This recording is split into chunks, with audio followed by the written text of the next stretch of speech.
شروع اللہ کے نام سے جو بڑا مہربان نہایت رحم والا ہے۔ نون قلم کی اور جو اہل قلم لکھتے ہیں اس کی قسم کہ اے محمد صلی اللہ علیہ وآلہ وسلم تم اپنے پروردگار کے فضل سے دیوانے نہیں ہو، اور تمہارے لیے بے انتہا اجر ہے، اور تمہارے اخلاق بڑے عالی ہیں۔ سو ان قریب تم بھی دیکھ لوگے اور یہ کافر بھی دیکھ لیں گے کہ تم میں سے کون دیوانہ ہے۔ تمہارا پروردگار اس کو بھی خوب جانتا ہے جو اس کے رستے سے بھٹک گیا، اور ان کو بھی خوب جانتا ہے جو سیدھے رستے پر چل رہے ہیں۔ تو تم جھٹلانے والوں کا کہا نہ ماننا۔ یہ لوگ چاہتے ہیں کہ تم نرمی اختیار کرو تو یہ بھی نرم ہو جائیں، اور کسی ایسے شخص کے کہے میں نہ آ جانا جو بہت قسمیں کھانے والا ذلیل اوقات ہے، طعن آمیز اشارتیں کرنے والا، چغلیاں لیے پھرنے والا، مال میں بخل کرنے والا، حد سے بڑا ہوا بدکار، سخت خو اور اس کے علاوہ بدذات ہے، اس سبب سے کہ مال اور بیٹے رکھتا ہے۔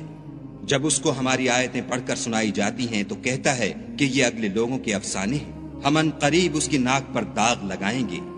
ہم نے ان لوگوں کی اسی طرح آزمائش کی ہے جس طرح باغ والوں کی آزمائش کی تھی، جب انہوں نے قسمیں کھا کھا کر کہا کہ صبح ہوتے ہوتے ہم اس کا میوہ توڑ لیں گے، اور انشاءاللہ نہ کہا۔ سو وہ ابھی سو ہی رہے تھے کہ تمہارے پروردگار کی طرف سے راتوں رات اس پر ایک آفت پھر گئی، تو وہ ایسا ہو گیا جیسے کٹی ہوئی کھیتی۔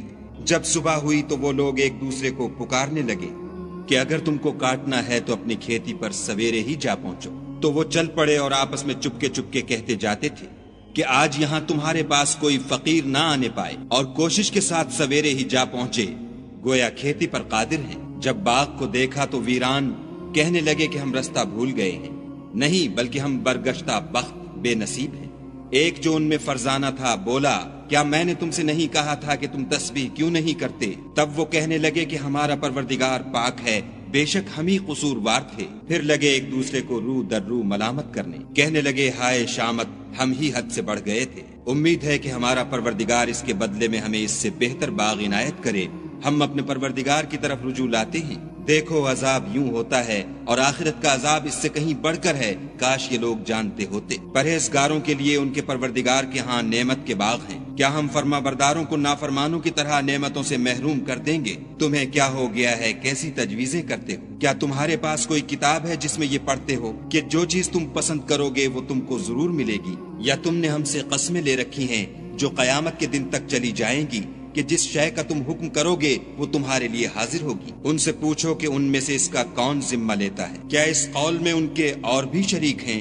اگر یہ سچے ہیں تو اپنے شریکوں کو لا سامنے کریں۔ جس دن پنڈلی سے کپڑا اٹھا دیا جائے گا اور کفار سجدے کے لیے بلائے جائیں گے تو وہ سجدہ نہ کر سکیں گے، ان کی آنکھیں جھکی ہوئی ہوں گی اور ان پر ذلت چھا رہی ہوگی، حالانکہ پہلے اس وقت سجدے کے لیے بلائے جاتے تھے جبکہ صحیح و سالم تھے۔ تو مجھ کو اس کلام کے جھٹلانے والوں سے سمجھ لینے دو، ہم ان کو آہستہ آہستہ ایسے طریق سے پکڑیں گے کہ ان کو خبر بھی نہ ہوگی، اور میں ان کو مہلت دیے جاتا ہوں، میری تدبیر قوی ہے۔ کیا تم ان سے کچھ اجر مانگتے ہو کہ ان پر تاوان کا بوجھ پڑ رہا ہے، یا ان کے پاس غیب کی خبر ہے کہ اسے لکھے جاتے ہیں؟ تو اپنے پروردگار کے حکم کے انتظار میں صبر کیے رہو، اور مچھلی کا لقمہ ہونے والے یونس کی طرح نہ ہونا کہ انہوں نے خدا کو پکارا اور وہ غم و غصے میں بھرے ہوئے تھے۔ اگر تمہارے پروردگار کی مہربانی ان کی یاوری نہ کرتی تو وہ چٹیل میدان میں ڈال دیے جاتے اور ان کا حال ابتر ہو جاتا۔ پھر پروردگار نے ان کو برگزیدہ کر کے نیکوکاروں میں کر لیا، اور کافر جب یہ نصیحت کی کتاب سنتے ہیں تو یوں لگتے ہیں کہ تم کو اپنی نگاہوں سے پھسلا دیں گے،